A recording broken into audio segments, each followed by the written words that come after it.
5, 4, 3, 2, 1. What the fuck? Howdy.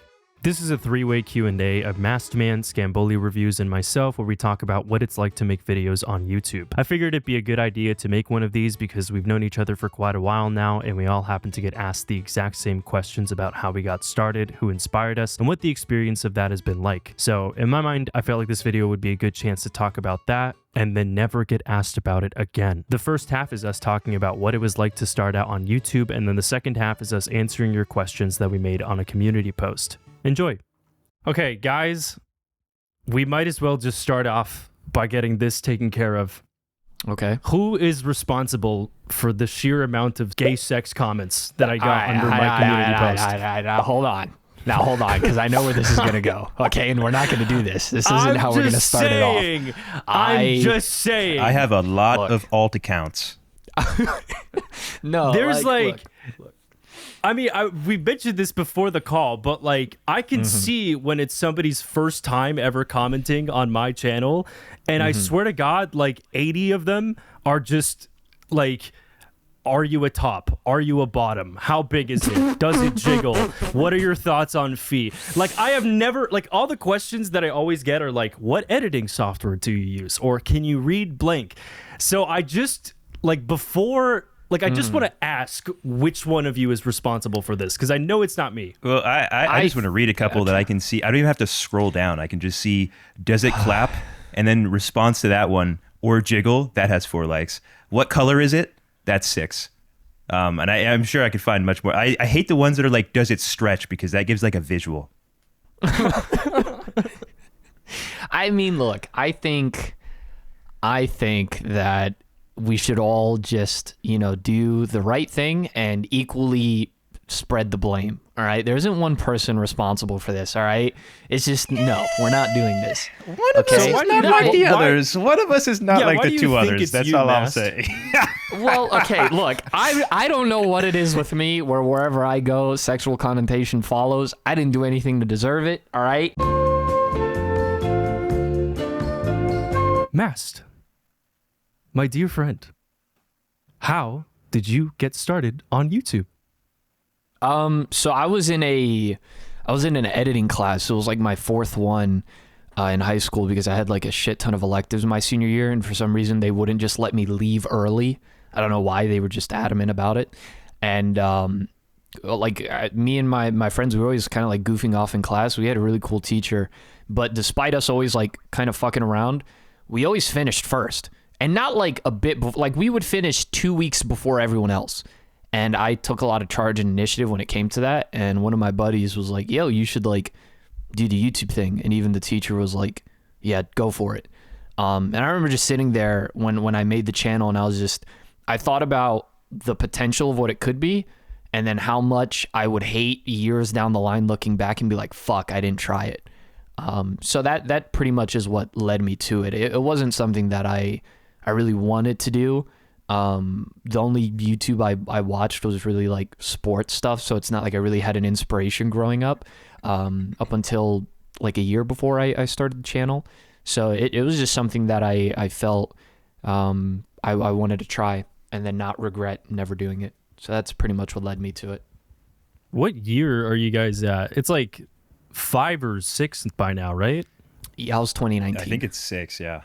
Yeah. This is before COVID then, right? Mm-hmm. Right before. Well, Scam.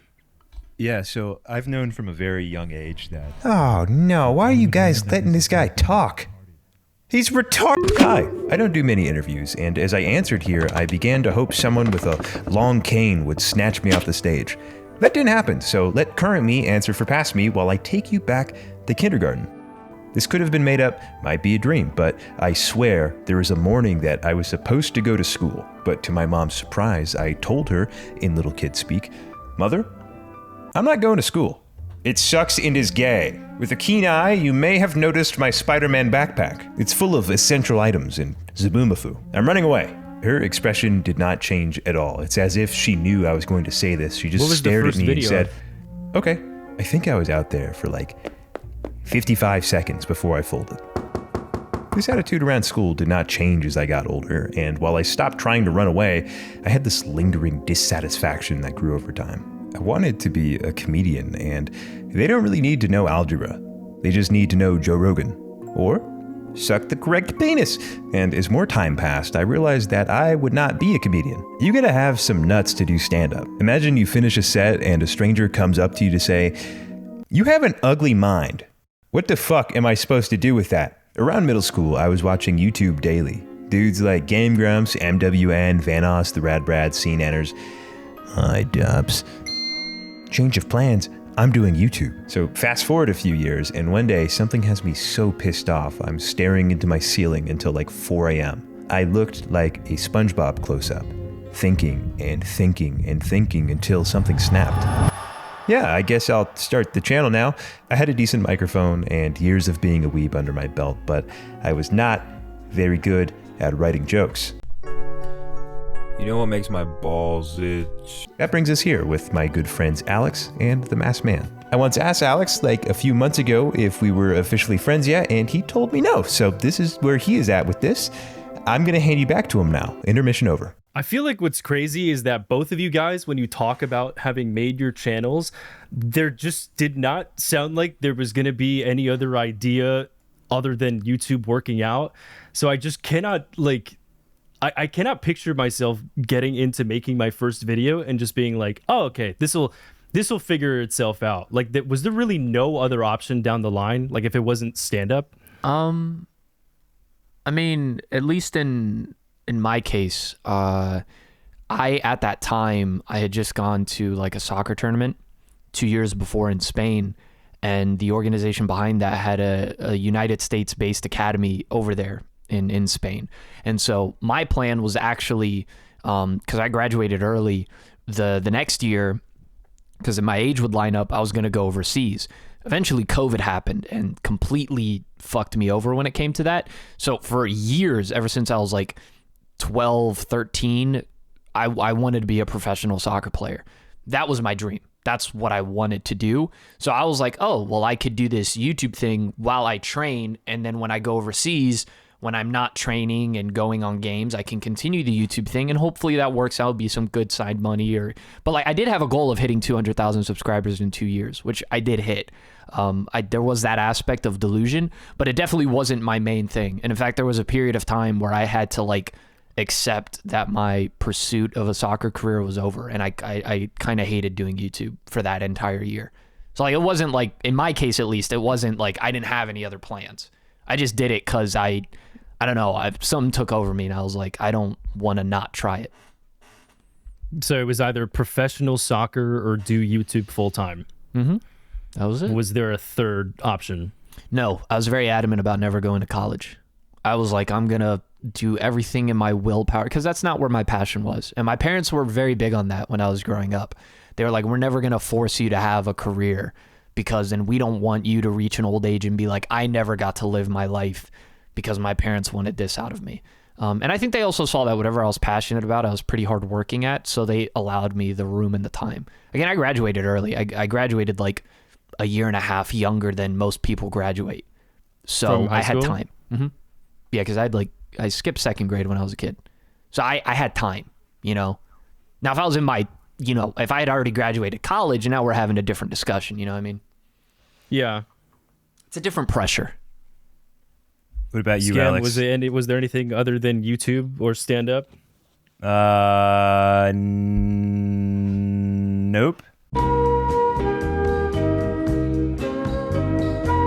No, I like remember. Fascinate me. You guys fascinate me so much. Yeah, I remember being like super young and telling my friend like, yeah, we're just gonna become YouTubers like the fucking Game Grumps, and we'll work at McDonald's and have an apartment, and we'll just make YouTube videos.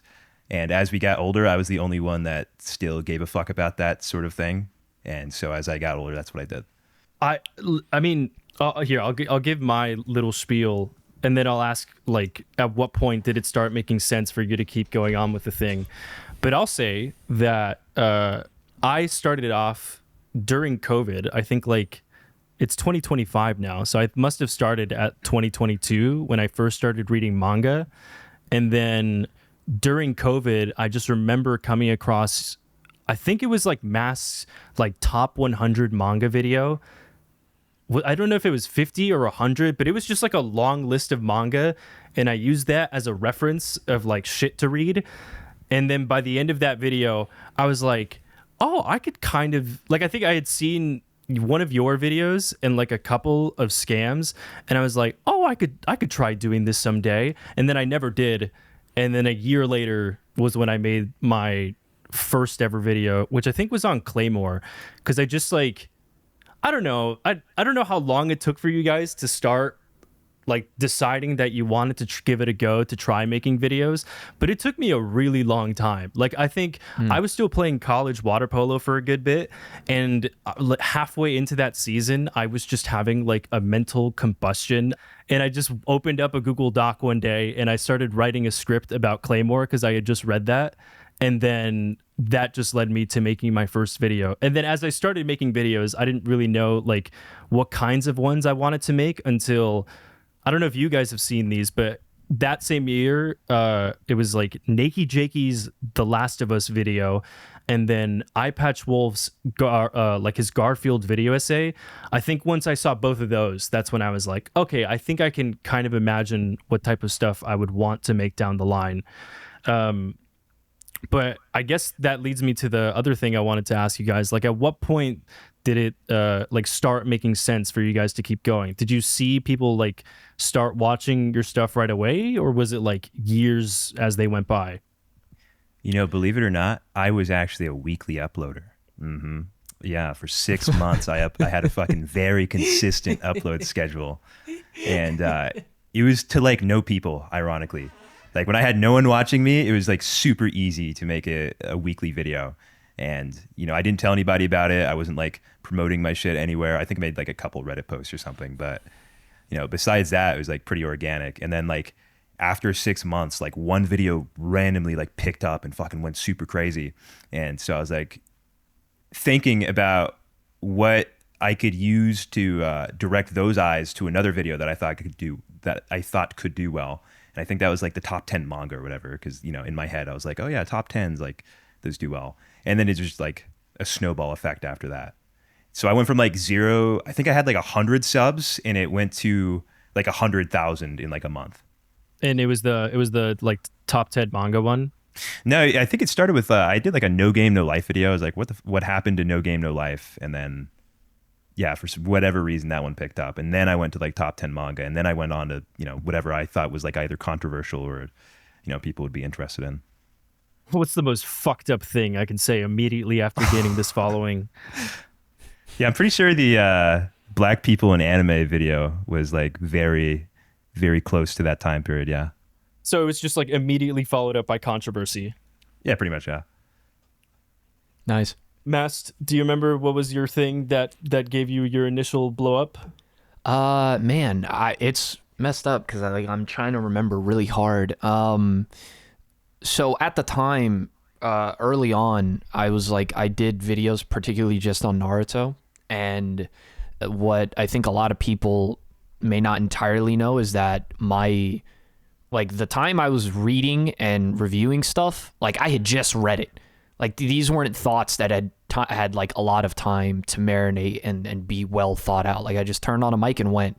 I remember when we first met, I told you that like it wasn't until 2024 I started like consistently scripting. So it was kind of easy for me to like just make videos because I would just talk shit for however long. It was a whole bunch of nothing half the time. I think I remember in one of your videos you were like eating mac and cheese in the middle of your line. Yeah, I couldn't fucking believe that.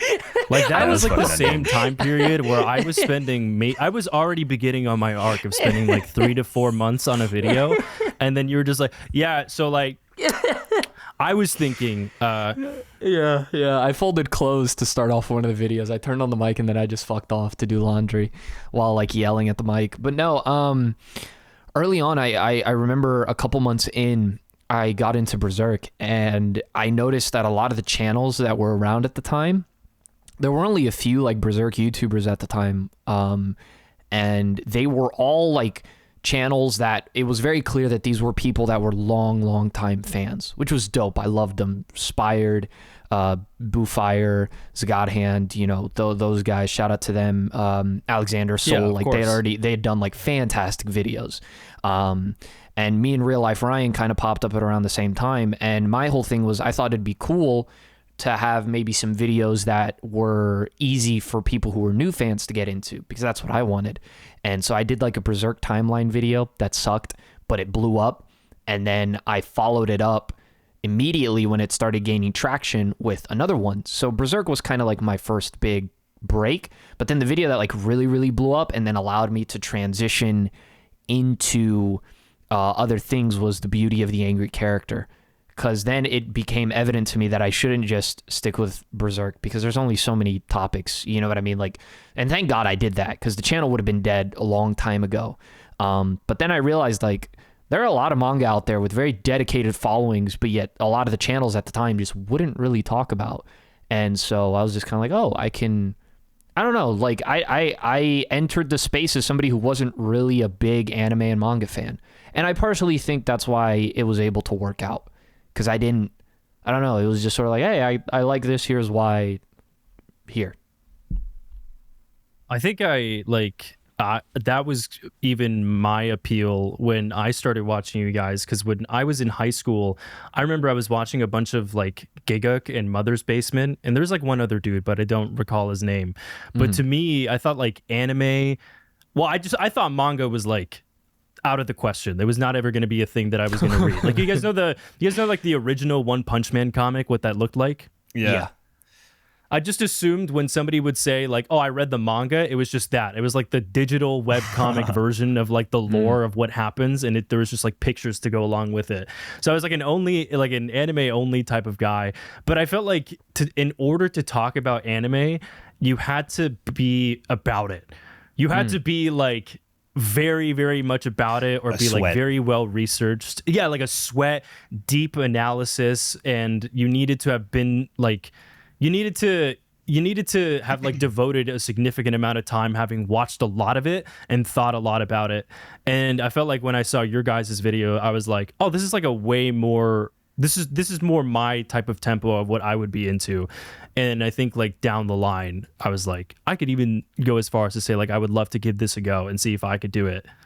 Yeah, I had the same sort of issue with like Anitube early on, because like when I thought of Anitube, you just think of a dude with like a fucking bookshelf just full of like little kids and like books, you know, like manga books. Bookshelf and, of like, little kids. Yeah, you can't just you can't just like anime. It has to be your entire little fucking kids on a life. bookshelf. I mean, that's just. Are we gonna pretend like that's not what we're all envisioning in our fucking head? Like It's a gaming nothing fucking but- seat behind you.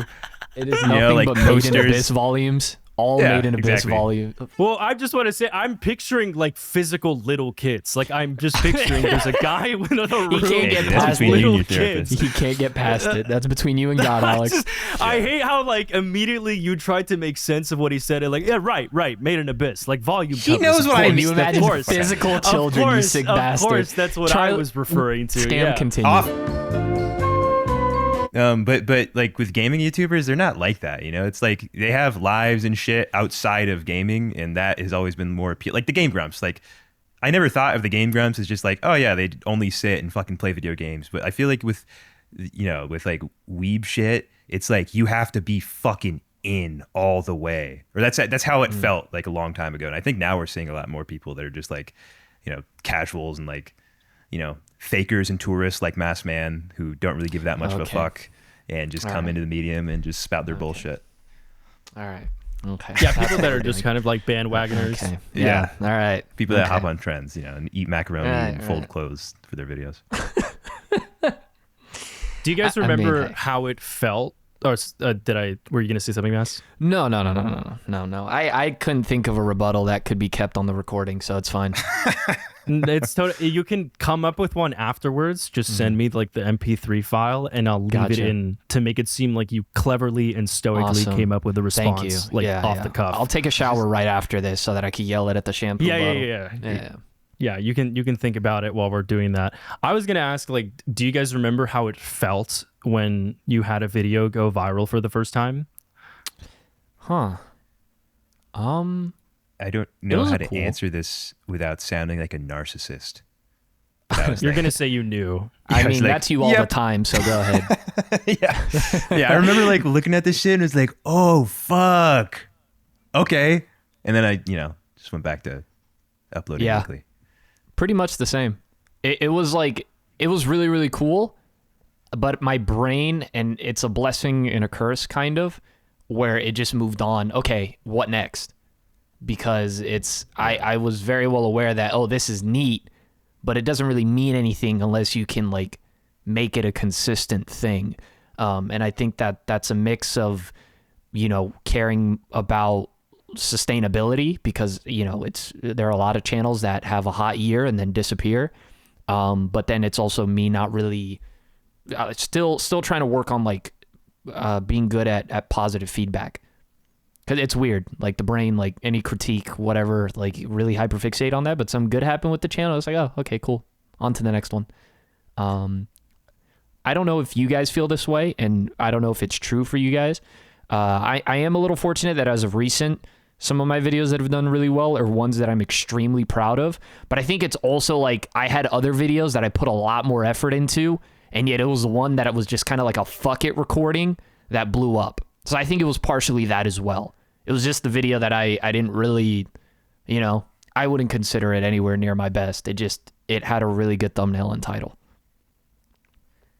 That's just how it be, dude. I see a lot of people like artists on Twitter that complain about, maybe not complain, but they find humor in that the posts where they spend like fucking 15 hours making like a hyper realistic, beautiful drawing will get like no attention. And then it's like, okay, I've drawn myself as a hot dog and it took me like 2 minutes on a fucking napkin, and that one will just blow up. It's the same thing on YouTube. Yeah. So I think that was part of it. I think like I cannot be more opposite than both of you guys then, because I was still in college when I started making mine. And I honestly, all that was going through my mind was like, I had just quit the sport that I was hoping or like leaning on that would get me a scholarship.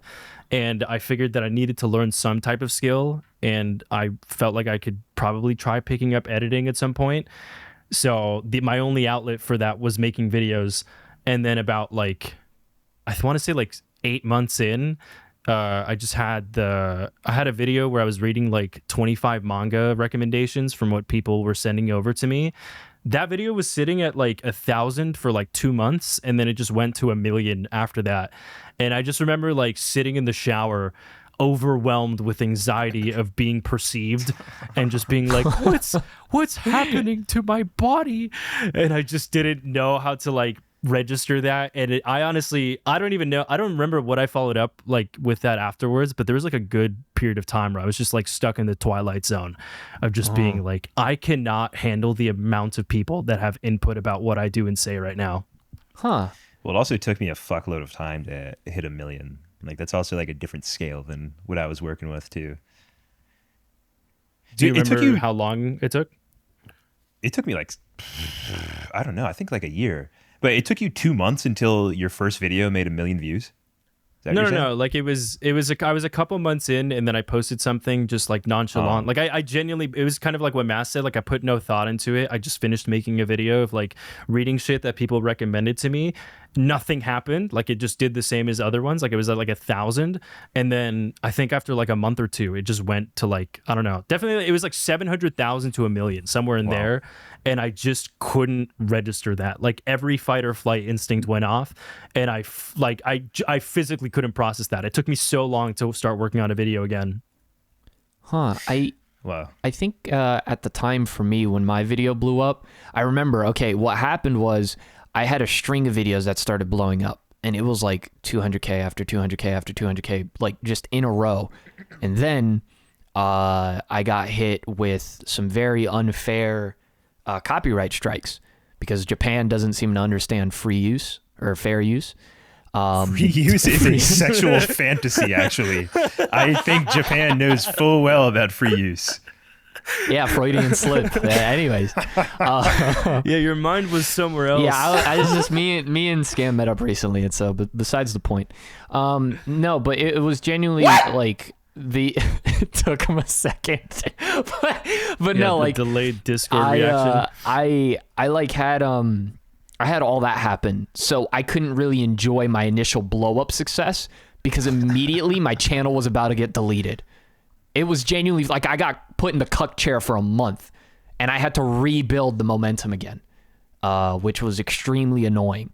So yeah, I didn't really have the, it was weird because like I've always kind of been in my own little tunnel. Even now to this day, I don't really watch other anitubers. It's rare. And I think that's been a good said thing. That was so much feist. Because it's, well, yeah, because it's kind of like, fuck those motherfuckers with all due respect, you know? Like, like, Of course. Like, That's what I was alluding to. That's yeah, what but like, I was trying to get at. Yeah. It's a couple things because I don't want to fall into the comparison trap where then I cannot focus on my own craft because I'm looking at somebody else's results, and I don't ever want to shy away from a topic because of that, because that has been an issue in the past in regards to other things outside of YouTube. And I also do think that for a long time, stuff was stagnant, and I blame myself partially for that. So it's just easier for me to not have like, I don't know, it's kind of like when I started, there's a lot of freedom because I don't place any expectations because I don't look at anybody else as like a bar to reach. And that works for me at least. Mast, I think I've told you this story before, but when I transferred over to my university, I met a guy who was also into reading manga, and he was like, I love Berserk. And I was like, oh, you've read Berserk? Do you happen to know a guy named Masked Man on YouTube? And he said, obviously, like in the rudest way possible. And I was like, okay, so Masked Man has arrived at obviously. That's the category of Berserk fans you're in right now. My How does penis that make you feel? is really hard right now. Thank you. My ego cannot be anymore. I needed that. But it's always like super, super cool to hear that. What matters to me more though, was when we first met and we were talking, and I think hearing that, you know, you watched me at some point before making videos, to me that shit matters more. Like, Yeah, I think not it's even like your a videos, thing. just you. Oh, cool. Dope. Thank Like in you. person. Oh. Wait, what? Wait, Yeah. what? What? Huh? What's up? Anyways, next question. What I was thinking was, based off of after making videos for a while, did you guys have any like source of inspo or anybody that guided you on the way you made stuff? So like who inspired us when we started? Yeah. Or just like, yeah, what were some early sources Okay. that guided you on how you wanted to do stuff? So I'm going to expose myself a little bit. free Anybody who use credits me for like the white and red thumbnail scheme, you know what I mean? Like pure white thumbnail, red text. Yeah, you got that when from it comes to, no, I did not get that from you. You got it from me. I got that, motherfucker. You came after me. Shut up. I actually wanted to do this to expose you for that. I didn't think that was cool, but go on. It was Soul and totally not Mark. I thought both of them. I think Mark is just like an extremely talented individual all around, and Soul, it hurts my soul that the motherfucker just won't come back. And if I somehow have even the smallest reason as to why he hasn't come back, I might, do some bad things to myself, because he genuinely made some insanely good videos. But yeah, I would say those were like the inspirations early on, if any. And then I think Swagkage was a big one, because again, I started off making Naruto videos. Swagkage was a big one. I totally forgot about Swagkage. Yeah, I used to watch him like during high school because I was finishing watching Naruto, and he was just like my go-to for immediately after whatever arc I had just finished. Yeah. Nah, just there was such a casual What does he do? feel. He talks about Naruto stuff. He would explain it. So he'd explain like all the different powers. He would also do community videos. So like if people said, because there was a lot of hate around certain characters, like Sasuke, for example, and he would do really good videos actually like kind of pointing out how stupid the Naruto community was, just like who's surprised at that. But yeah, no, I a lot of his cadence, I definitely picked shit up subconsciously from his cadence and way of speaking, because it felt right. So yeah, early on, it was those three. Is that a retrospective pause where you're just pondering and looking over your shoulder? Is that a pause as in I'm done? That's a pause as in your turn. I hope I gave you enough time to think. We'll tap you under the table for when it's your turn, Scam. We're putting a pause to free use during the interview. Stop. Yeah. Yeah, well, I think the number one that pops into my head is definitely Donkey. Like, very obviously, I think.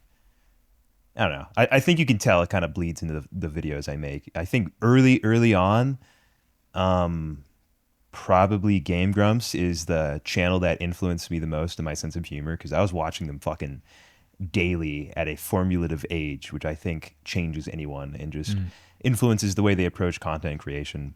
And yeah, I don't know. I it's hard for me to trace down my direct roots because I don't think of it that often. And today, like even today, I'll rewatch like Donkey or even Nakey Jakey videos and see what I like about them, and that'll influence how I make videos now. But yeah, I'd have to think really hard about what influenced me early on. I think when I was in high school, I used to watch this guy named High Top Films. I don't know if you guys are big into movies. His Batman videos. Yeah. It was that, and it was also his Spider-Man 2 video. I think I watched that when I was like a junior in high school, and I just thought like the video essay genre was so cool, because that was at the time when video essays had only just become like a really big genre on YouTube.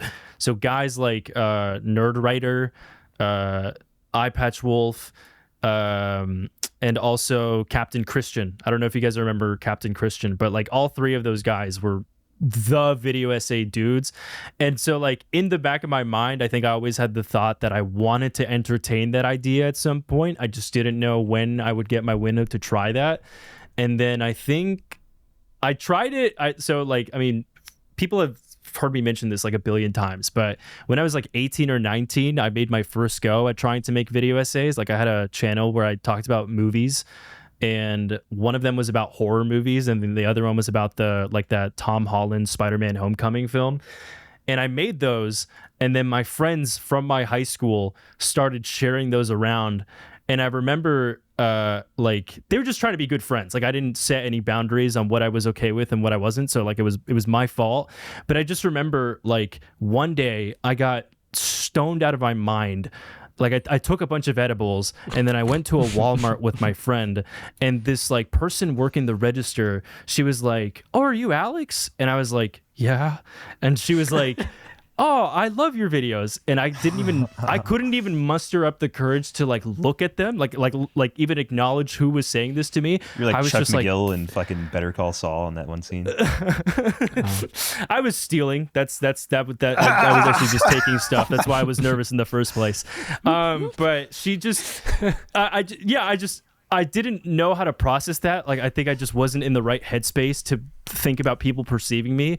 So that person said that to me, and I immediately like went to go delete the channel. I was like, this is fucked up. I fucked up here. Like, too many people know about this thing that I'm trying out. I can't do this. Dude, if nobody knew the context, they would think you were talking about like an OnlyFans account. The amount of anxiety and shame that like you feel for YouTube is like so bizarre. Like I kind of get it. I feel like I'm in the majority here. I feel like most people don't know how to deal with that degree of like people listening in on what you're saying, and you two are just, I don't know, I don't know if I'd say you two. I was gonna say the fucking weed thing is very real, because I'll get like stoned and like watch a video that I'm like currently working on, and I'll hear a joke and I'm like, why the fuck did that guy say that? And I'll just delete like a fucking minute of content and never see it. There's been so many videos that are just permanently altered because I was baked and very scared of being who I am. I think for me it's the opposite, because I think this is like my only space to where I can be me. Not getting into it too much, but it's like relatively strict environment growing up. So for me, it's like a breath of fresh air where I could just be like, fuck, and then like just suffer no repercussions. And that was bottled up for years. So I guess for me, it's sort of like, this is me, fuck you. And that's been the attitude. I remember like in the early days, I like I had been reading manga during COVID and I didn't have anyone to talk about it with because none of my friends gave a shit. And so I almost like a benefit to making videos early on was it was kind of like a blog post. They would just get like 400 views and you would just get 30 comments of people to chat with. One of them is my mod now. Shout out Hater Truman. But like literally like one of my first 5 subs, like we would just have like back and forth about whatever manga I was talking about. And I was like, this is cool. And then it went to a lot of people. They're like, yeah, talk about this manga next. And I was like, whoa, hold on a second. I thought this was just I thought this was a kickback. I didn't know this was a big party. How did the two of you guys meet? Grinder? I think. Yeah, well, our mutual introduced us because he's a clout-hungry monster, and I love him very dearly. And I think the first thing I ever said to Mass Man... Oh, no, we met before that, but when we actually started talking on a deeper level, besides that like one interview we did with like Roma Sucks, is like the first thing I sent was, it's okay to be racist near me, bro. Yeah. Do you remember that? Yep. Yeah, it was like a gif do. of two like chimpanzees hugging. Yep. Yeah, yep. I think and, that's... Yep. I knew that's when the friendship would last. Yeah. And it was pretty like natural after. Like I'm normally a very anxious person, but like when I met both you and Alex, like I feel like it was pretty seamless. Yeah. I think I was kind of surprised by that. I think the mutual was really beneficial because knowing that he who shall not be named was a mutual, it made it very clear to me that Scam was not the type of motherfucker that I could say something to and have to worry about it. Because I knew then that motherfucker said shit. So I was like, okay, because up until that point, when I got to meet Scam and you and other people, I definitely felt like a black swan, 100%. Like that was totally my mentality where I was like, I am not in a community where I can say a lot of things, and like constantly have to walk on eggshells because like, Twitter gives you that perception, I guess. Being introduced to Scam via the mutual is very, very beneficial. And so I think we started, just texting for a while. And then we just started joining calls and stuff. And, the rest is history. And then I can't remember how I met you, Alex. I can't. You're going to have to refresh my memory. Did I DM you or did you DM me? No, so you were on a sidewalk and I was in a bush. And... no, so I think I just followed you on Twitter at one point, and then you DM'd me, and you were like, "Oh, hey, like I you were being nice," and then I was like, "Oh yeah, we should add each other," and then we hopped on a call at one point with the like intent 6 in the of morning. talking about. Yeah, it was like it started off as something that was just going to be related to us, just because the thing is that like people. There are other YouTubers that we're familiar with, but everybody does things differently. And so it's kind of hard to relate to anybody unless they're like really, really closely tied to what you do. So I think we just both had an outlet of hopping on call and just being like, oh, like what the experience has been like and how everything has been going. And then I think at one point we were talking about thumbnails. Like the plan was to just talk about like, oh yeah, like what do you do with your thumbnails and stuff? Do you have any advice or whatever? And it led for 2 hours. And then I think 4 hours of it was just you and I like trauma bonding about like stories of our exes. That was the first time you guys spoke? It was the first time we ever spoke to each What other. is wrong with you weirdos? Like, dude, it was natural. It was just so natural. It was really for weird. Mast, it was like 9 a.m. by the end of that call, and he was like, it looked like it's like when you take like 2 pills of ecstasy and then you look at the fucking giant mess that's behind you, and you're like, what happened? What did I just get myself into? You know what's a good analogy for it? It's like if y'all seen like Across the Spider-Verse. It's like if Peter from one universe met another Peter from a different universe, and they could just, because you don't know anybody else who fucking understands all of the little nuances and mental fucking bullshit Hispanic. Okay. But no, like I think that's what it was. Is it was just sort of like one thing led to another, and then it just kept on being like it was 6 hours of yo dude same. So you guys will I do remember that. Yeah, yeah. you guys will just describe the most romantic first meeting of all time. You'd be like, I just don't get what's up with all the gay comments. Like, why does everybody think we're gay? We Okay. literally had a date. I think that is what happened. Yeah, I think so. I think that's what happened. It was just like a first day, and we came out of it, and we're like, I think I want to go on a second one. I think we had a Just cigarette after. bypassed We had a cigarette bypassed after. all small talk, and we're like, so what color is your soul? It's just so beautiful. Like, I'm just lost within you. But Alex, I think we have the best first meeting story of all time. in person or on call. No, on call. Do you remember what Oh, happened? yeah, I do. Do you want to say it? No. I want to hear it from your I'm perspective. excited. Okay. From my POV, I had known Mast for about like a year and a half, I think. And at one point, he brought up the conversation of being like, yo, man, I'm in this Discord server with a bunch of my close friends. Would you be interested in joining? Like, didn't really give any context as to who it was, but he was just like, would you be down?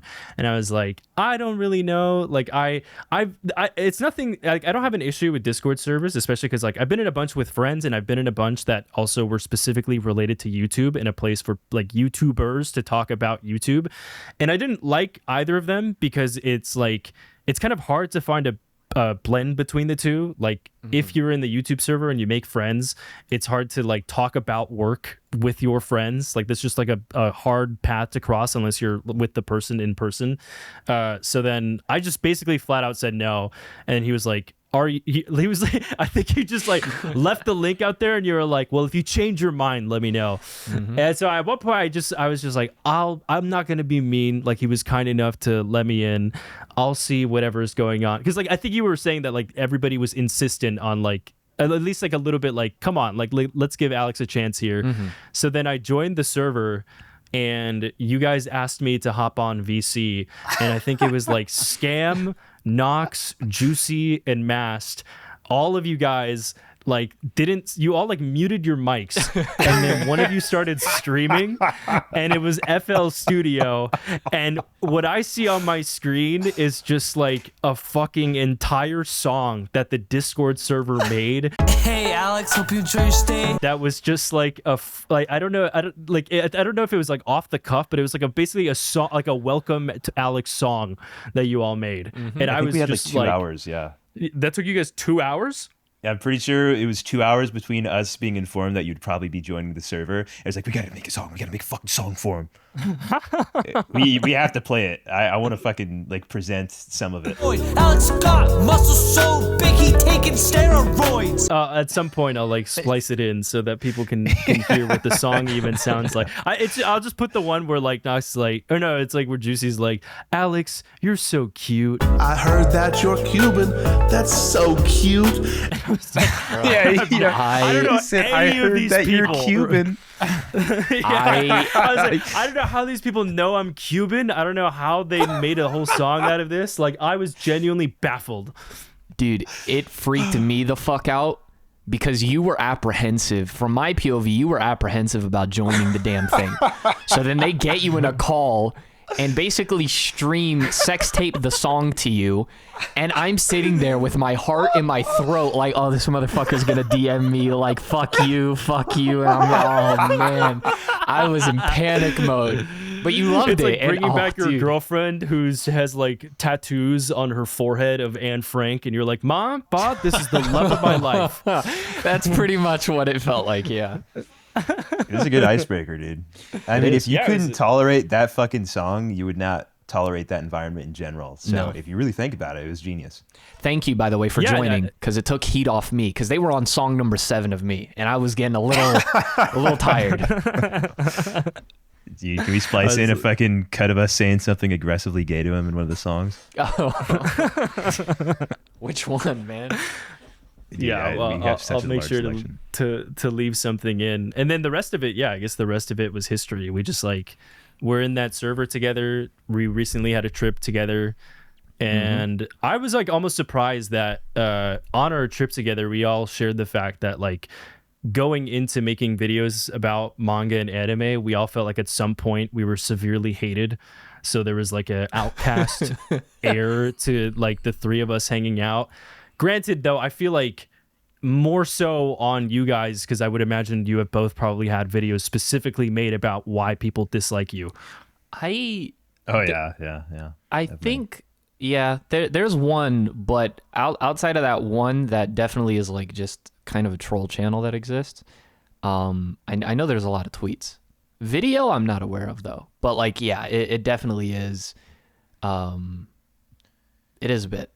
It is a bit. Well, you're more harmonious and respecting of the differences in humans, you know. True. Whereas I, you know, I'm kind of like a force of nature, like fire. You know, I seek to destroy and create racial tensions and such. Yeah.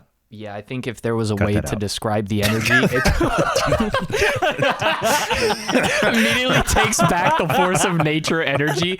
I'm like a force of nature, like fire. Cut that I out. have to leave it in. There's no I'm way. sorry, dog. There's no way you guys are going to make me cut this much of it. That's unbelievable. My Actually, I soul can is do that telling if you me- want. Yeah, let's do one me and then one that you picked out from your community post. So for those of you who, for whatever reason, needed context 50 minutes into this about why these guys are talking, me and Scam made a community post to try and answer whatever questions you guys had about either what we do or whatever it's like of the because we're like it's a niche experience, so I'm sure not many people like know about it. So the first question that I picked out was from Zetophage0, and they were asking how has making videos about either anime and manga affected the way we look at it when we try to do it for enjoyment. Huh. Yeah, so there's some anime that I'm watching and I'm like, this is a slut anime. Like, I'm not using it for anything beyond the surface level. Like, I'm probably just going to, you know, reluctantly do my fucking job. Like, this is a conduit for which to make money from.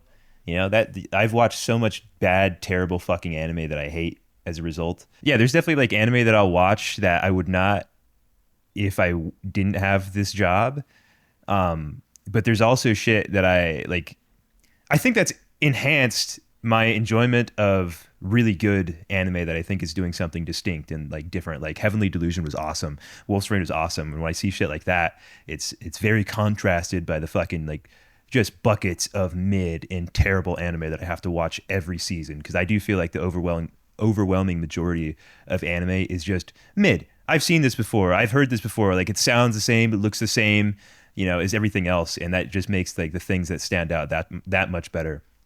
And I had like an analogy in one of my recent videos, the Wolf's Rain video, where I mentioned that I was drinking water at this girl's house and it was fucking warm, dude. I felt insulted by its existence, dude. I was like, fucking warm water? Are you serious? I was baked, you know, so this was...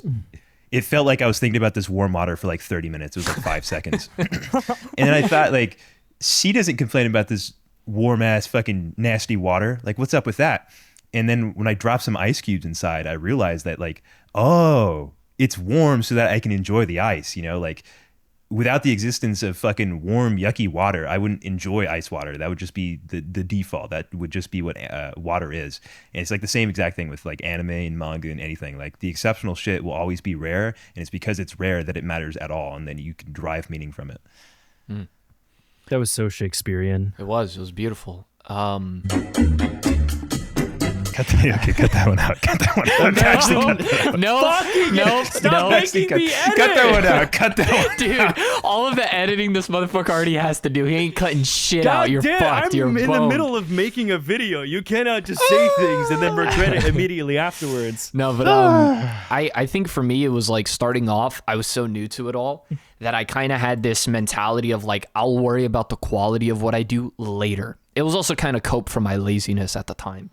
But I was just more so about like, read. And over time, I think I had a phase where I really, really hated it because I started caring more about the results than the process. And over the last 2 years, a big thing for me has been enjoying the process. And if that means I have to like evolve and completely change up my entire aesthetic again, then I'll fucking do so. And along with that, because I've read more and more, I've gotten into more stuff. A lot of people, like, I know the perception is that I only like read manga all the time, which is fair. That's like a good chunk. There's a lot of other stuff that I enjoy. Fuck you. There's a lot of other stuff that I do enjoy that I will never talk about because, like, I already did it. I already did it with What, motherfucker? No, but dude, you're putting the ball right next to the rim. I'm not and you doing don't shit. expect No, us to I'm not dunk doing it. shit, Like, asshole. But no, okay, no, fine. Go on. I already did it with manga where I did monetize a passion of mine. So it's very important that I have passions that I never monetize and that I never talk about, that are just for me, that help me, enjoy shit. And so with manga, like, the more and more that I've read because of what I have to do for work, the more that I've kind of like realized the things that I enjoy, as well as, like, I do a pretty good job of reading a lot of different types of stories. So I'm pretty good at being like, oh yeah, this story was trying this, so I view it differently than a story that was trying something else. Like a comedy manga is, I'm not going to view it and judge it the same way that I would an action or a romance, right?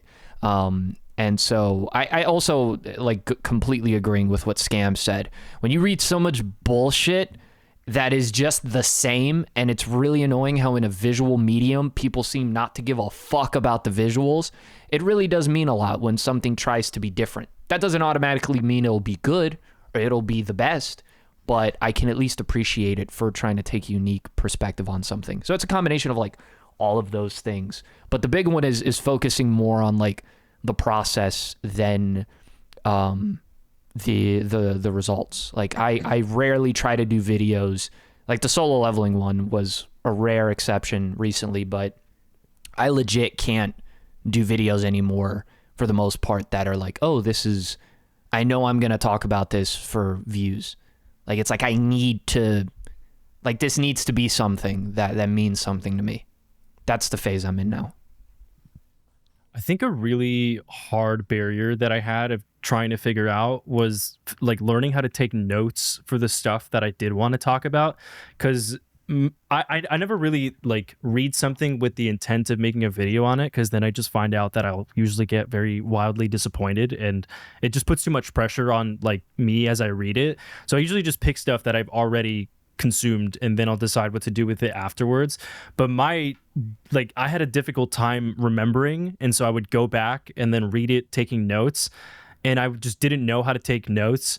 So it would just kind of, like, you're basically, like, immersing yourself into a series for a little bit, and then you're trying to annotate that. So you're like, it's like as if you're wearing a VR headset and you're taking it off every 5 seconds. Like, it's really hard to be in the moment. And I don't even know if I have a good answer for it now. Like, I wouldn't even say I have a perfect balance between not viewing stuff as work all the time anyways, but that was, like, a big barrier. And the other thing is, like, anything I read or watch now, it's kind of hard for any of us to ever at any point assume that there's no possibility that it's not related to a video or it doesn't get brought up in a video. And I don't know if that's even a bad thing. Like, I think at some point you just kind of have to accept that whatever you do, because we're in a lucky position to get to, like, monetize this, it's also a big thing that we enjoy, and you just kind of have to, like, learn to accept that, like, yeah, you're gonna enjoy it, but it has to be work. Like, I don't know if there's a fine line between the two. Yeah, I found sometimes the note taking can kind of enhance my enjoyment of something, like with Mob Psycho or something, where I feel like there's, like, a lot of different themes and shit going on, like having my thoughts manifested in actual words that I can read. It helps me engage with it on a deeper level than if I was just watching and, gooning and, being stoned. Yeah, on a 6th monitor while on the other 5 you're trading stocks. Next question. What are your hobbies? What are your passions, hobbies? This is formatted strangely. What are some hobbies / passions outside of anime, manga, or Japan that you have? This is from XNIM Pre-X. We're all passionate about Japan, like the history of Japan. Dude. Well, if I could exclude your fucking hobby of Japan. Yeah. Well, before soccer was a big one, playing basketball is I like doing that a lot. It's like kind of my way of catching sunlight, is like going to the courts and just shooting around or playing pickup occasionally. Drawing, writing, Recently, music has been a big one, like just sort of collecting records and vinyls and stuff. Big David Bowie phase currently. And there are a few others that I don't really care to share, but I'd say those. I was gonna make a joke, but I'm not gonna because I'm gonna be nice today. No, go ahead. Go ahead. Go ahead. No, it's fine. It's fine. All right. It's fine. It's just you have a tendency to make sentences that because they're open for interpretation. A lot of air can be filled in between I on thought you saying that there are so certain much hobbies you crazy don't shit. want other people to know about. Yeah, Okay. I had like 45 jokes just flash across my fucking like eyes. I was like, I can't use any of them. Yeah, it was like the Star Wars like beginning credits, bro. Yeah. Mine have lately just been a shit ton of reading, a shit ton of working out, and surfing. That's all pretty much I've got. Honestly, making videos like takes up so much of my time that like the other stuff is just a skill that I'm trying to learn that'll like hopefully benefit me down the line for it. What about you, Scam? Yeah, it's cool. Well, I realized because I spend so much time doing like YouTube shit that like when I see someone like Liam that has like a real talent where you can impress people by playing drums, you know, like you can go crazy in the fucking drums. It's something tangible that you can show other people that you have a skill that is rare. So that type of thing has made me invest a lot of time in like music and fucking various athletics that I won't specify on. Shit like that. So You don't I want like to being active. I like specify the lifting weights. athletic? I feel like it kind of narrows down who I am a bit. I don't know. That's fair. I think, I mean, I wonder what you guys think about this, but I've gotten to an argument about like over this topic with this guy that I surf with, because he strongly thinks that people should be able to pursue many hobbies to feel more whole as a person, while I think I'm more of the type of person who picks a select few hobbies, maybe 3 at max, and I just really want to be good at them. What do you guys think? Whatever works for that person. Fuck it, but what is your like your perspective? Because of like it? some people, they're okay with living a normal life and doing a bunch of different things and trying out a bunch of different things. And then there's other people who they kind of like Van Gogh it. Like they're kind of like, this is my craft and this is what fulfills me more than anything. And I only care about this. And I think as long as like I honestly, it's a difficult answer for me or a difficult question for me to answer because I'm still trying to figure out what type of person I am. Like I'm still trying to figure out if there's like that one thing that like I can just pour myself into and I don't care if I die broke, I lived happy. So, you know, I don't know if that's me or if I'm more so like I need to try out many things. So I don't know. Well, I do want to add that you are the most manic fucking person I've ever seen that is not bipolar. Like you will be like, I've discovered that I have to sew pickles into things. This is my passion. I didn't know I had it before, but this is what my entire life is been building up for. Like you will either be entirely in on some random fucking thing that would have never thought of, or you don't do it at all. Yeah. Which can be good. Like, yeah, all of a sudden you got really good at like sprite art, and now you're like on a graffiti bit. Like I didn't realize that detail until he just brought it up. Yeah, I am. He's like art benders. Yeah. A little bit. I don't know. Why. The question that I picked out was from Kazutsu Kami, and they said, how do y'all feel when you happen to come across a creator that has inspired or that was inspired or was born because of your channel? I think the phrase "but born because of you" sounds a little bit crazy, but you get the gist. You both have children, basically. I'm not gonna lie. You both basically have birthed children. a person. No. I'll let you guys answer this shit first, because like I'm fascinated on both of your perspectives. Because I feel like, with all due respect, clones of you two are far more prevalent. I will say that I'm a very petty person, and my ego is one that requires a lot of fighting and suppressing. And so I can't say that imitation is the most sincere form of flattery. Imitation is the most sincere way to fucking irritate me. Okay, that's just my thing. That's my boulder. I know it's not rational. I shouldn't be that way. Sometimes it fucking irritates me. Sometimes it's like, oh, okay, that's cool. Like I like what he's doing. When I see people that are very transparently like copying like jokes or fucking like, you know, editing assets or whatever, like very in a very specific way where I'm like, that is from me.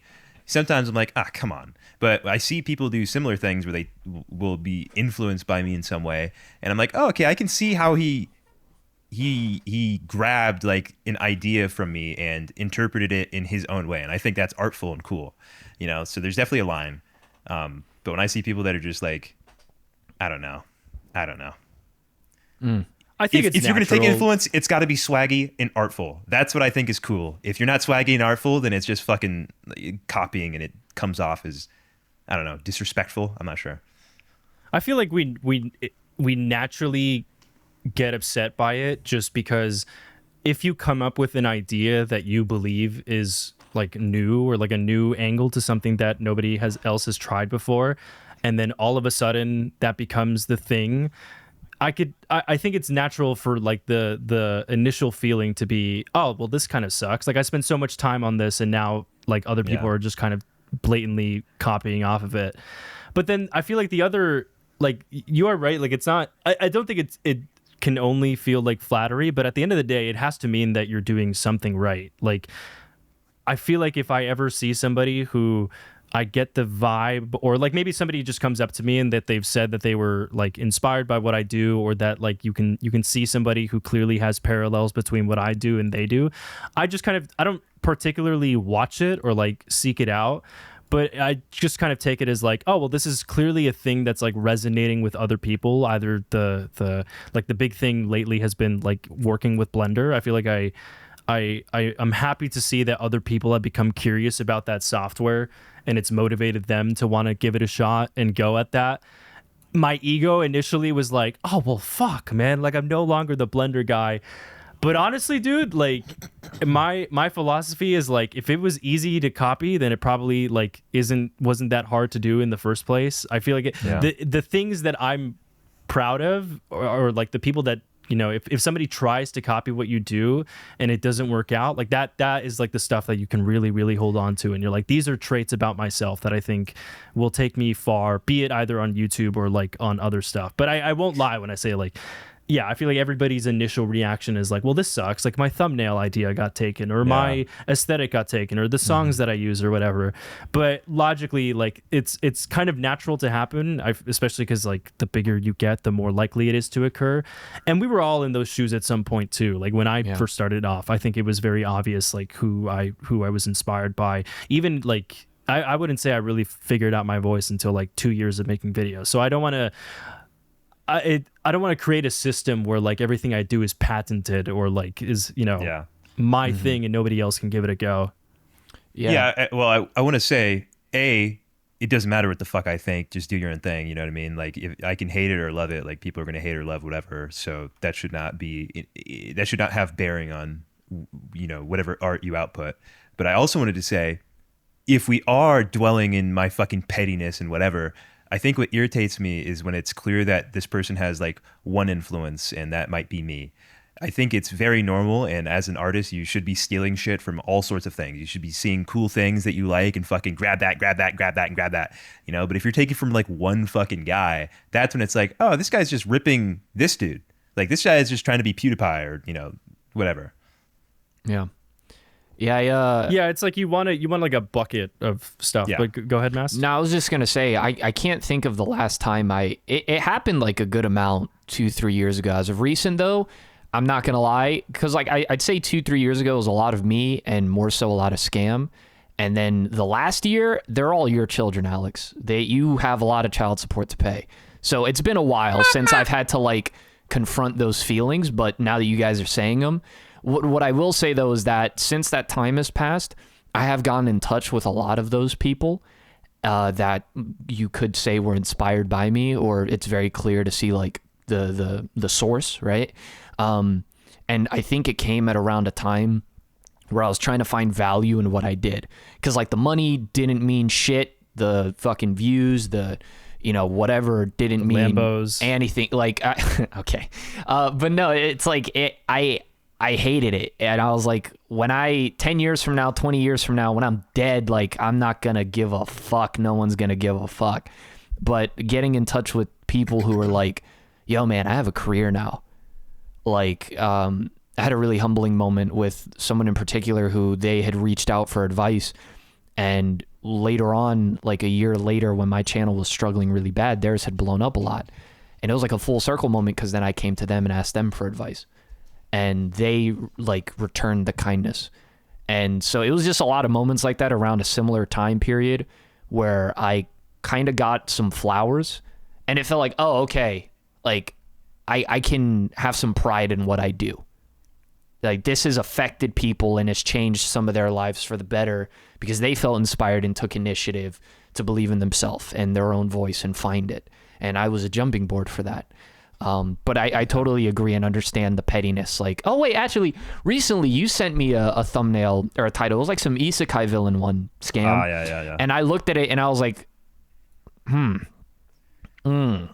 like the initial reaction was like, yo, fuck this guy. But then it was immediately I caught myself and I was like, oh, cool.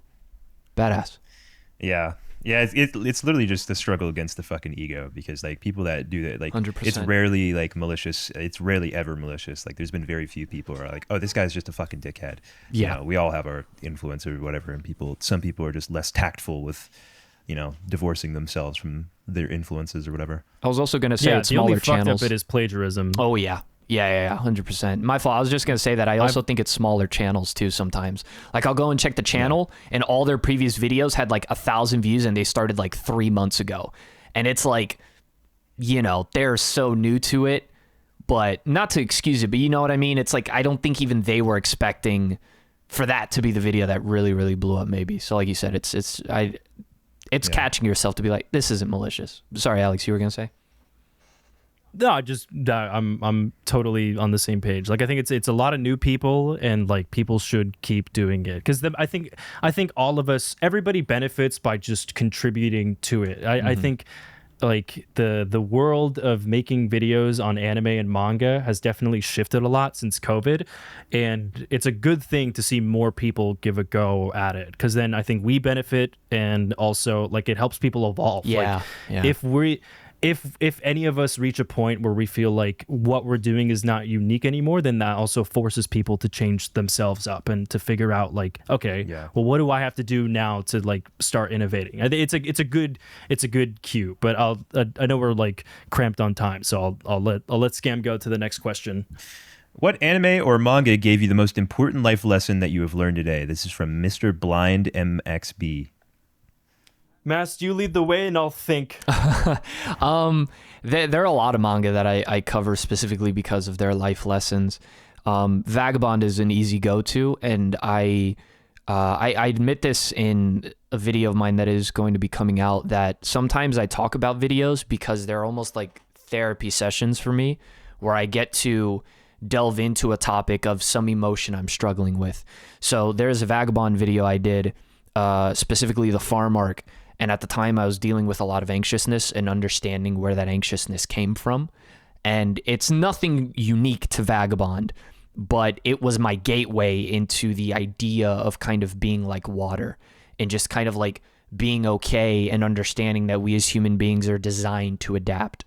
And it takes experience in life to kind of go through it and then be okay on the other end, so that when the next thing that feels like it's shaking up your foundation happens, you're just like, okay, I can handle this, and not on my own, but I can handle this with others. Because sometimes we get very strict in being comfortable with what we know, and sometimes that can be isolation, and that's not the healthy way to go about it. So there are a lot of messages overall in that arc, but I think it's just sort of feeling less like God in the universe is constantly against me, and it's just indifferent and it's gentle, and I don't need titles, I don't need this, I don't need to achieve that to find like validation and shit. You know, like I'm not some problem that needs to be solved. I'm a world to be explored, and I need to be okay with all of the changes that happen with me as a person. I'm not this thing that I was told I was when I was growing up. I'm an ever-changing thing, and that's okay. Yeah, my answer was also gonna be Vagabond, but like I knew you were gonna say Vagabond, so it's chill. Like you're dead to me, but it's chill. Like it's fine. So you go ahead, Matt. You go ahead, Scam. Go ahead.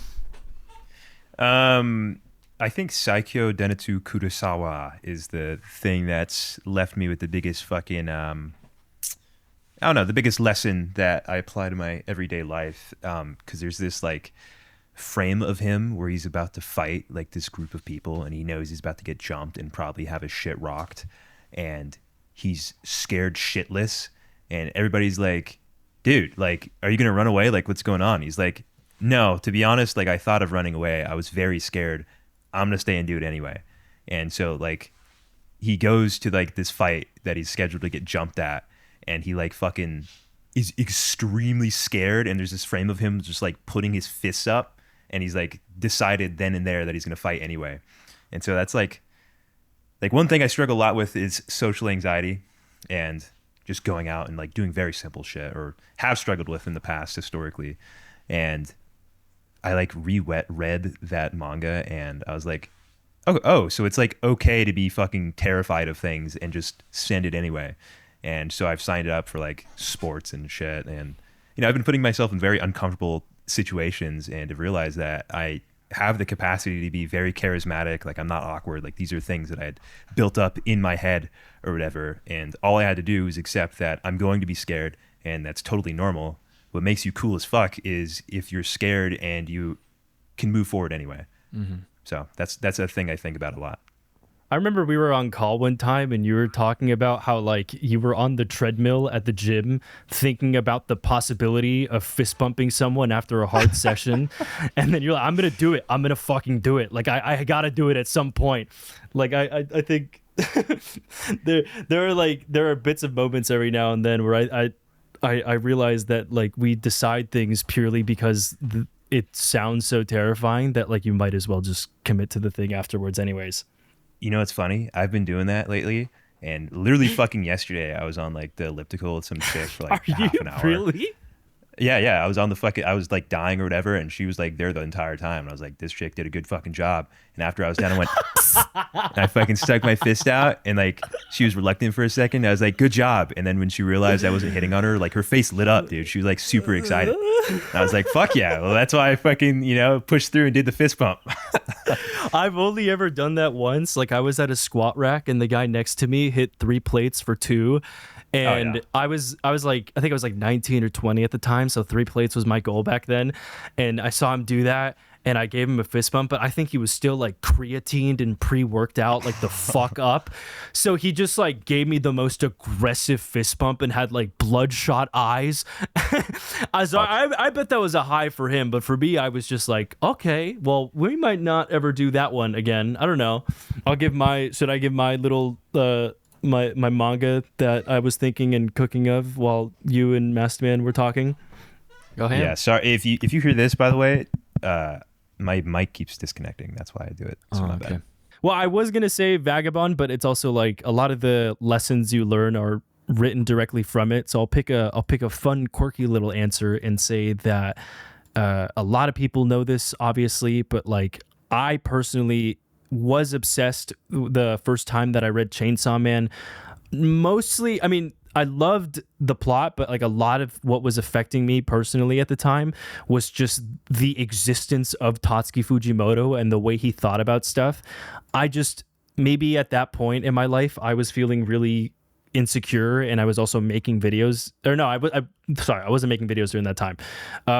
But I just couldn't believe that someone like that could exist, where a lot of the things were occurring in the plot, and it felt like it was guiding you to believe that like, oh, well, this is a shonen, so this is going to go in this direction and this direction, and these characters are never going to die.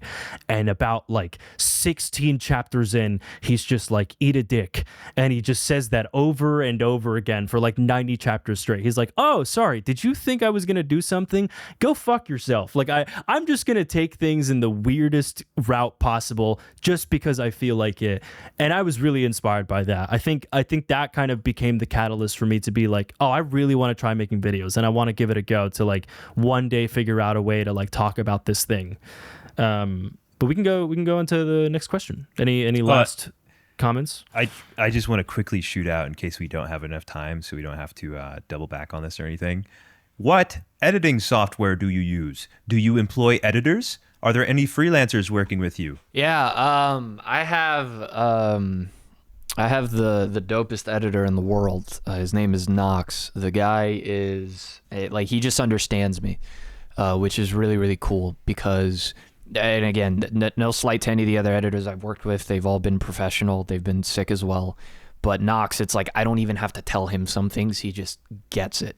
And I think that's because we both kind of have like manic hipster retro fetish, you know? So it's like it clicks.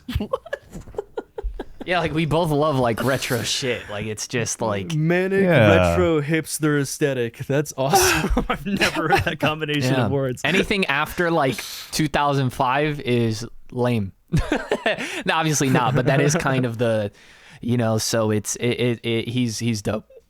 I'm pretty one-man show. Occasionally I will use Knox, as he just said, to help me with like a couple things, but for the most part, everything's me. I use Premiere Pro and After Effects. I think people are too focused on what software does what. It all does the same fucking shit. You know, it's all the same things, just, you know, the UI is a little different. And, you know, I had a friend that was deliberating on which software to start recently. He was like, oh yeah, I'm thinking about using DaVinci Resolve because I feel like it's better to learn on something that's not fucked up or whatever. And I'm like, dude, it's the same fucking thing as anything. Like, if anything, Premiere just has like a lot more resources because there's more people using it in making tutorials for it on YouTube or whatever. So yeah, in closing, doesn't matter what fucking software you use. Don't overthink it. Just make stuff. So I'm going to use this segment to just completely discredit whatever Scam said just now. Personally, I think like he is actually right that the editing softwares do the same. Like I think Bill Wirtz uses like a 2009 shitty like movie clip software to still make like 3D stuff. It's like really, really janky programs, and he still makes like great videos. I would normally, I think for many years, my go-to thing was to just tell people to try Premiere because it has like the lowest barrier for entry and most people are familiar with that stuff. And if you want to do it professionally, you should just like, you would just have like immediate transfer over. I have recently been having my gripes with Adobe stuff, both like ethically and also just the experience of using them. So my go-to recommendation to people is like, try to lean towards either DaVinci Resolve. I don't like Sony Vegas. I've heard other ones up there with DaVinci of like, it's the least expensive and you have like unlimited use and it basically like will make your stuff look professional. So I don't know if everybody here would agree with me or like if anybody listening to this is going to care, but like I am of the opinion that like if you can avoid a circumstance where you don't use an Adobe software, I think you're better off because it'll benefit you in the long run. Just because it like they just keep amping up prices and it gets harder and harder to like figure out a way. Like people are going to make jokes about like pirating and stuff, but like it's only going to get more difficult down the line and the prices are going to keep going up. So if you can get out of that rat race as soon as possible, I think you'll benefit a lot. But yeah, I used a lot of Premiere, After Effects, and Blender. Now I'm just using Resolve and Blender. Next question. So the next question that I picked out was from Justin7726. They asked, how would you guys go about creating an anime channel in today's landscape? Ooh, that's tricky. Would not. I started fucking anime because like it could have been anything. I just wanted to be a YouTuber in general. And so I started with anime because I didn't have a PC gaming rig that could support like actually recording like high quality footage or whatever. So I was like, well, I guess I just make videos about anime and that's my career forever. Maybe not forever, but yeah, I don't know. That's such a broad general question that I'm not sure how to approach it because I want to just say like, what leads exactly you towards as I'm saying doing no? Well, I think the ceiling for, I don't know. Maybe I'm racist to AniTubers. I think I'm just racist to AniTubers, dude. I see a lot of people on Twitter like straight up censor AniTubers sometimes. Like they'll fucking put like a star instead of the eye. I think I'm just biased. Like I don't think there's anything wrong with it. I think it's probably easier to succeed as an anime YouTuber than it is with gaming, as the saturation is like much different. I don't know. That's a tricky one. I think part of me would still have, and I think it's necessary to have a level of delusional arrogance where, again, you're like, yo, fuck everybody else. I can do this in a way that satisfies me. And if other people like it, cool. And if not, oh well, I'll figure out what I can do then to appease maybe both of us. Because you can't, I don't know, if you start playing to the landscape, then I think you become replaceable very quick. You've got to know when and when not to give a fuck about the landscape. So I think I probably still would. I think the question kind of presumes that if we have a certain answer, it'll be like a system that could work. And the three of us, to some degree, have to admit that like a lot of it just came down to luck. And whenever I say luck, people think I'm just referring to the algorithm, but I more so mean like this. Like I have people ask me stuff often about like editing. They're like, Alex, how do I edit it, this one scene that you managed to do? And I'm like, oh, it's simple. Like I open up After Effects and I do these steps and then yada yada, that's how you finish the scene. And the person's like, okay, but what if I have a Chromebook? And I'm like, well, fuck. Like I sometimes, I think all of us, like we have super strong hindsight bias that, you know, like we were joking earlier, like, yeah, of course, like things make sense and I was cocky about it, but like we just kind of lived a life that accidentally landed us upon this answer. And it's hard to tell somebody like, oh, how would I get started, and assume that like something would come out of it. So if you want us to answer that question in that way, I don't know, because like it's so much of it is just like by sheer coincidence. But if you want to just have a go at it, I strongly still think you should. Like, I think it's so much fun to have a small channel. It's so like, even if you just post something, like I think the algorithm is good enough to show it to somebody. Like you're just going to naturally get comments, especially if it's a thing that you think a lot of people would be into. You should absolutely do it. My advice would be like to try to create a system for yourself that has the least amount of friction as you make the video, which is so ironic for a guy like me to say, but like I really think if you make a video and by the end of it you feel like you lost a part of your soul, or like that was like a really brutal thing to make, don't like really try your best to avoid that in any future times that you do that again. Like really try to think of it as like, you know, like if somebody plays Apex Legends, like they're not going to tell themselves like, oh, okay, well now I gotta fucking, you know, roll up my sleeves and play Apex, this is gonna suck. It's like, well, this is video games. Like you do it when the doors are closed. Like you don't give a shit.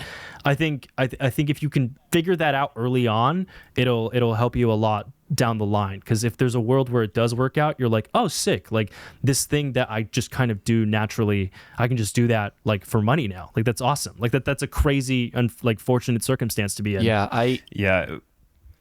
Go on, my Do you love. want me to? Okay, thank you. I was just gonna say I really love how you said, like, brought up the fact that there isn't really a set system. You know, there isn't. And there is a weird aspect of a lot of external factors that do end up lining up that are out of our control. But I do think there is a certain formula that, but it doesn't just apply to YouTube. I think in general, for one, take initiative. Like, honestly, you just have to go for it. You have to.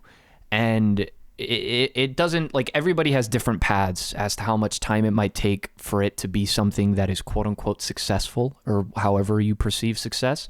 But I think if you take initiative, you don't have to pay for a fucking course from some YouTuber who's clearly trying to just take money from you. You just take the initiative to look at all of the things and really like try to think about it and pick it apart. And for some people, it might click a little faster than others. It doesn't matter. All right. That's what you low key kind of have to do. And then I think there's an element which not only when you start off, but if you want to sustain it to where you just can't ever be comfortable. I agree with Alex to a certain degree where you don't want so much friction to the point where it becomes like it's claustrophobic, the idea and the experience of making a video. That's the reason why I stay away from watching other people, because it allows me to be free. There is no, I don't care whether or not this is the norm or the trend. Fuck it, like that, you know? But I think if there's an analogy I can give, one that I heard recently is sort of like, you want to imagine yourself kind of like being in a pool. You don't want your feet to be like in like the shallow area where you can clearly feel the ground and walk around, and but you also don't want to be completely on the deep end where if you let yourself go, you would drown. You kind of want to be at that like sweet spot where you're a little anxious, you're a little uncomfortable, but you're not going to drown. That's kind of where you want to be. And I think that's something that in general, not just YouTube, but I think a lot of it does apply to YouTube. That I think I won't say you'll be successful, but I think you'll give yourself a better fighting chance at some point. If you just constantly take the initiative and you allow yourself to be uncomfortable and embrace that and just stay focused on the process. As soon as you care more about the results like than these the process. water analogies you guys are making. Like Scam talked about like putting ice cubes in a bottle of water, and then you're talking about a pool. I gotta figure out a way to segue that into whatever is the next bit that I'll say. It's somewhat like free use. It's like YouTube is an ocean and you are a surfboard, and you gotta just like ride that swell. No, yeah. Like just be okay with being uncomfortable. Be okay with being uncomfortable and just don't you low key have to have, and it's a sports thing as well. You have to have a bit of a goldfish mentality. You have to kind of forget about what you just did and move on to the next one, regardless of the results. And I think that'll be better than not doing those things, if that makes sense. It won't guarantee anything because you could just die now, but I want to keep what I'm going to say as concise as possible. I'll try my best, but Alex got me thinking. And there's a reason why these questions are like, how do you edit? Like someone will just comment like, how do you edit? How do you write your scripts? And I'm like, what the fuck? Like, how am I supposed to answer that? And I think what it really boils down to is that I believe that when people ask these questions, they want like a bullet pointed like list of actionable things that will get them a specific outcome. And I think with the nature of art, it's kind of hard to do that. And I believe the way that I make videos and Alex makes videos and Mass makes videos are probably the same, in that we are just interpreting like thoughts and fleeting feelings that we have into a form that other people can look at. And that really isn't something that you can bullet point out and make apply to everyone. Like when I make a video and I'm talking about like Berserk and I go on a rant about fucking Bob's Burgers, that's because it's natural to me. That's the way I see the world, is where I use a lot of analogies and I'm fucking all over the place. And when I'm writing a script, I don't fight that. That's the way I interpret the world. And I think what is interesting about our content, and content in general, not just ours, like, is that you get to peek into someone else's experience. That's what's attractive about it often. I do think there's other niches where that's less the case. Like if you're doing something more formal, like education or whatever, like if you're teaching someone about volcanoes or whatever. But even then, like your lens, the way you view the world, can make that interesting. Like fucking, what's that guy? Bill Wirtz with the history of Japan or whatever. That's still very formal, but that's filtered through his experience. And I think that's what makes it very, very interesting. He just does things in the way that makes sense to him. So if he's using this archaic editing software that only he can fucking understand, that's probably a big part of what makes his video so attractive. It's stained with him. Yeah. Okay, and a cum joke analogy just squeezed at the end of that one. Squeezed? I find that like I have like a way easier time helping somebody out who is very familiar with like having already made videos. But if it's someone that like literally has not started, I really, really don't know what to say. Because like if you really, really wanted to, you would just figure it out anyways. Like you wouldn't need me to give you the push for it. Like you would just kind of jump off and into that body of water and start swimming into it, and then you put an ice cube into that water. Anyways, this motherfucker. You would just, I don't know. Like I think you would just figure it out. Like you that is like the least important step and it really only gets harder after that. Like there are so many more difficult things that will come along with it that, like, if you can't get around the part of like just figuring out how to record your audio, or like you can't just type in like what is a free software I could use, like the rest of it is only going to get so much harder. Like I think you're better off pursuing something that feels less like has like a less brutal barrier for entry. Real. Yeah. Okay, what do you value most in an anime or manga or game or whatever? Like, what's the biggest thing you're looking for in what you watch? This is from Dog Eater 1887. Good. I was about to say, how dare you not read out their name? It's their question. They spent the time writing it down. Thank you for the question. Do either of you guys want to go first? Go ahead. I like to see something different. I like when I feel like the author is wanting to communicate something without saying it directly. And that's like a quality I appreciate a lot in like Mob Psycho and Land of the Lustrous and, you know, all that other artsy fartsy shit, is that the author feels like they're trying to communicate something to you that like a generic fucking show that's trying to wring money out from the lowest common denominator doesn't have, if that makes sense. Yeah, I'd agree with that, and then I'd add on top of it that music's the easiest example of this because it's what does it for me the most. But in general, definitely something like what Scam said, where it's like you can attribute it to a soul. Like this isn't a corporation made this, a person made this, and their kind of essence is in their work. But for me, it's also I do love it when something is confrontational. That doesn't mean it has to be controversial, just confrontational. And it allows me to tap into emotions that left to my own, I struggle to tap into or to understand or to have the courage to think about. And then having to make videos on those things, I think I get the opportunity to grow every time I kind of like indulge in something like that.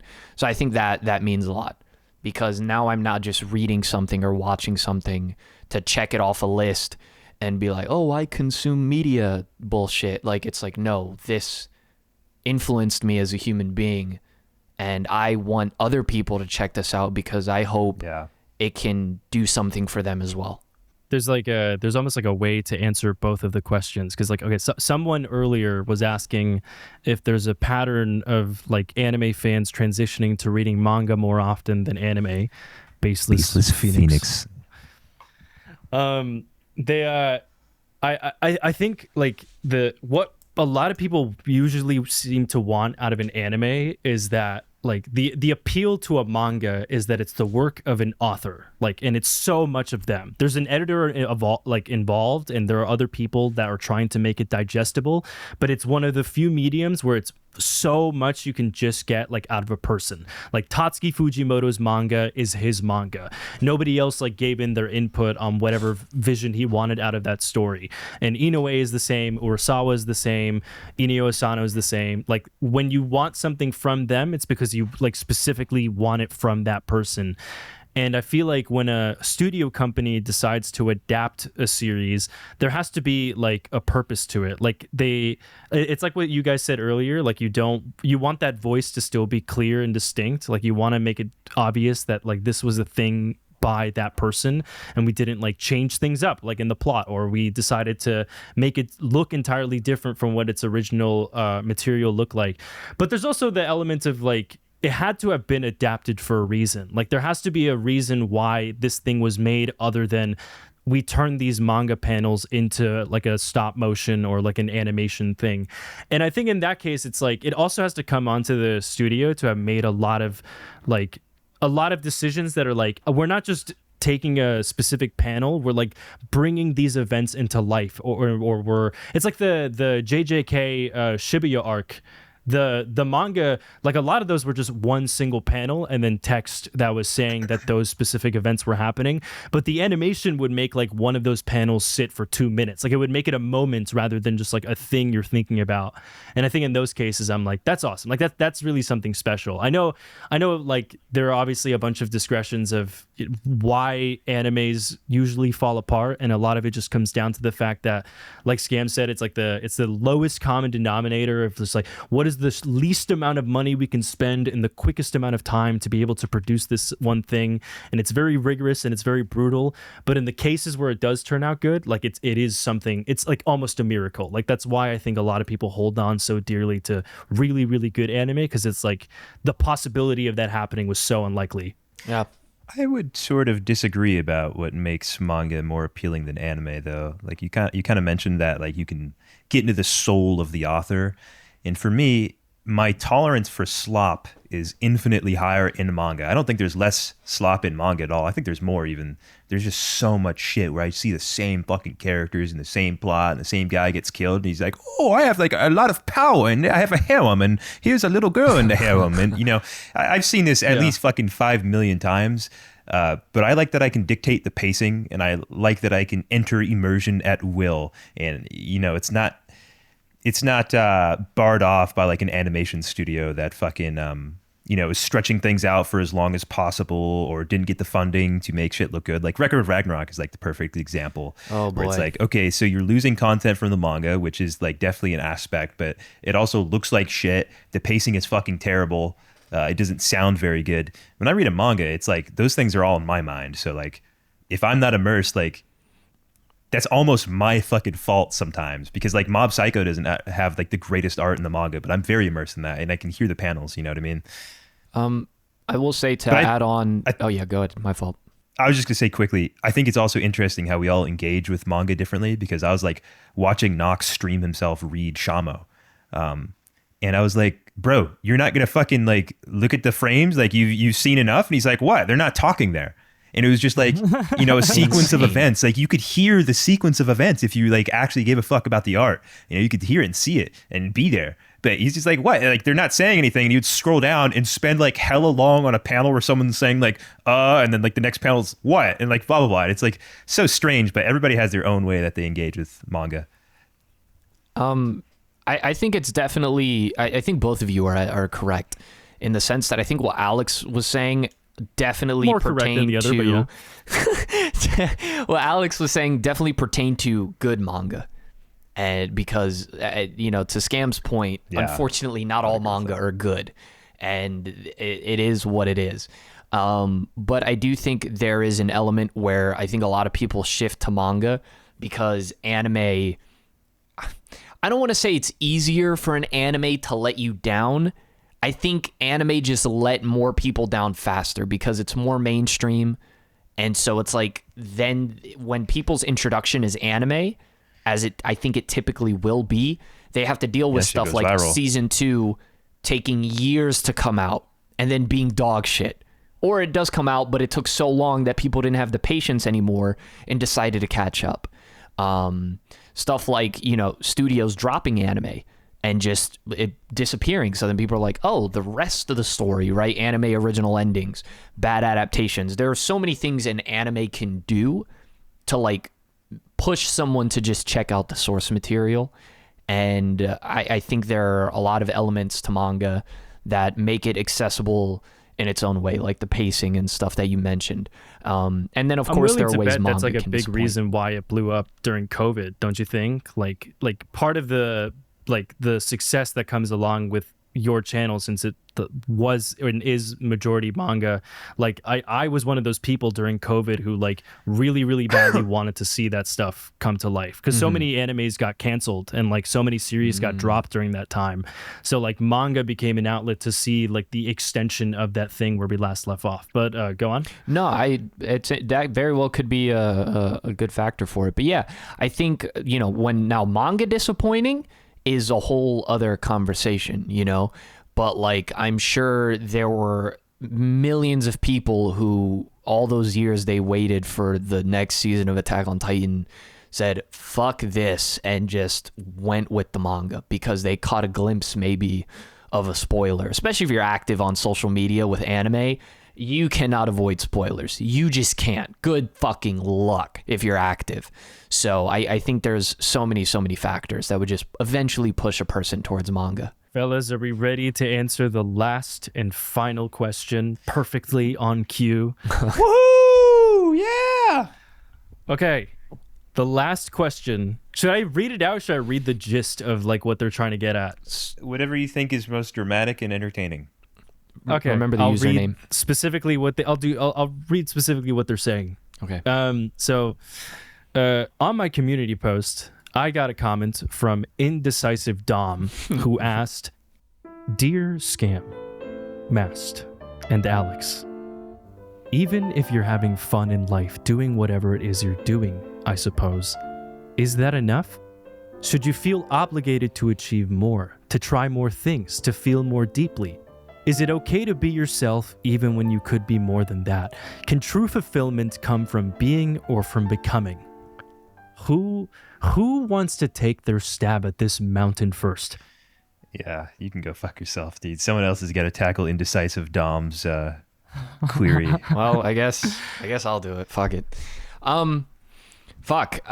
So I kind of brought it up earlier, actually, with the whole idea of I can't remember exactly what it was, but it was definitely sort of whether or not like dedicating yourself to one craft or having a lot of different hobbies to feel fulfilled is a thing, and I think it really does vary from person to person. I think it is kind of the generic answer, but I think it's just true where balance is the key ultimately. Because some of us, if there's like this sweet zone that exists, if you think it exists, I think some people are like really down and really up, right? Like you'll hear a lot of advice to young men in particular, which is like, work harder, hustle.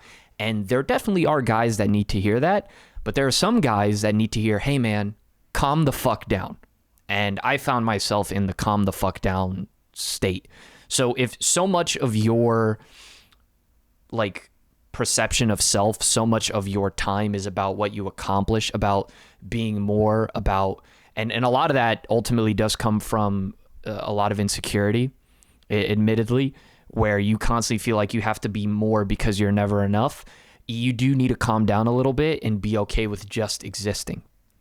Now, if you're somebody who's just been existing and you're reaching a point where you're like, oh man, my life has no purpose and meaning, and now living day to day is something that's boring and tiresome and just neutral all the time, then maybe it wouldn't hurt to find something that drives some ambition in you and gives you an objective. So, and sometimes that can change, you know. I think in my case, it's been more about just fulfillment from being myself and seeing where that goes. But for others, it might be the other thing.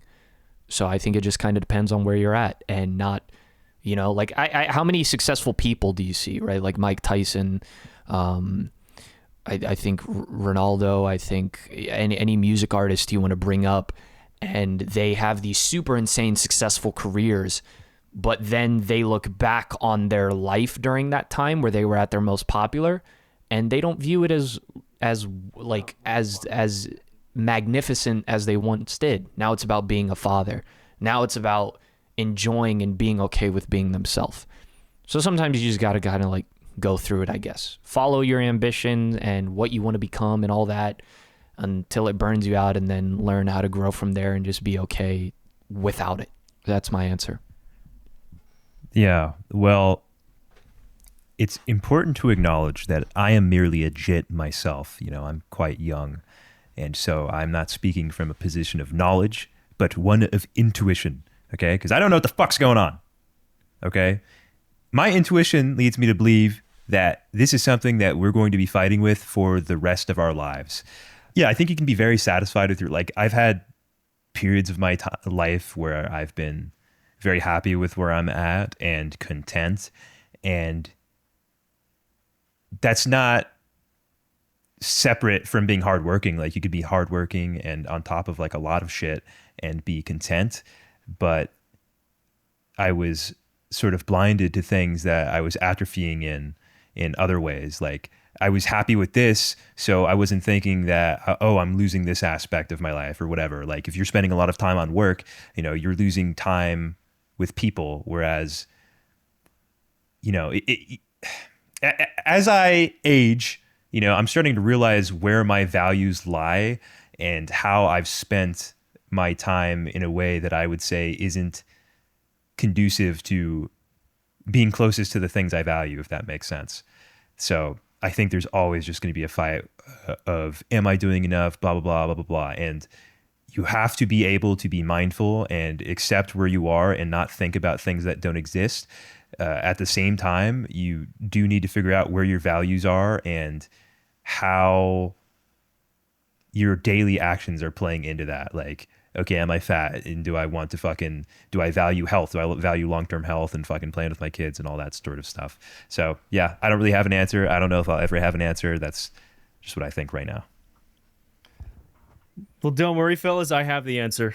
Okay. Fuck yeah. Let's go. Hear me out. Uh-huh. It's all Porn. fucked. We're all fucked. And porn. We're all fucked and watch porn. That's the two things that you got to do. If life was a droplet of water, right? Oh my God, this motherfucker. And A droplet of free use water. and you wanted to heat up that water with ice cubes. What happens to the other remaining 2 droplets, and where is the trail that leads me down the path of finding success? And the answer to that is this. I think, I genuinely think, like, so many times whenever I decide stuff, I just picture like what Coffin Alex would be thinking, like assuming he would even be able to think, but I'd be dead before that. But like he's laying down in his hospital bed and he's deciding like what were some of the things that I regret. And I feel like I've come to the conclusion that like no matter what, like I'm just going to feel regret about it anyways. Like everybody down the line at some point it would be impossible for them to think that every single action they did was either the right one or the wrong one. And if that is true, like if I believe that like I'll just have regret from here on out, the goal should just be to pick the sexiest answer possible. Like when you're given an opportunity, just pick the coolest option possible, and Coffin, you will be like, look, man, I fucked up, but he was sick as hell. Like he was a cool guy. I would have a beer with him. And if fulfillment isn't the goal and you're just left with like a bunch of, lack of it, and you feel like you made a bunch of wrong choices, at least you committed to that hill, man. Like it doesn't, we're just grains of sand in a cosmic desert. It doesn't fucking matter. Okay. You just pick a thing and then you just do it. And right on cue, that is just the amount of time that we have left before having to head out. Yeah, just a little bit of existential thought before we fucking end this. Good luck sleeping. Call it a day here. Yeah. Are there any last words you guys want to say anywhere? Yeah, whatever last comments that you guys have. How did you feel about this? It was cool. It was dope. There's the free use subscribe button and the free use like button. Use them, motherfucker. Use them. I have to go right now. Okay. All right. Bye-bye, Scam. This is like perfectly timed. Okay, bye. Sorry. Do you wrap it up there? Yeah, we can wrap it up there. Do you have any last things other than your free use comment about liking and subscribing? Well, now that Scam's gone. Now that talk Scam's about that gone, motherfucker. let's answer the real questions here. What's his fucking problem? Well, let me start. We have another hour. Why don't you go and we'll bounce back and forth on that topic. Well, I don't appreciate his lack of foreplay and aftercare. It's And been I really think he's difficult in our close-minded. relationship. Yeah, no, extremely. I think he's also super homophobic. and just right when you say that is when the video ends.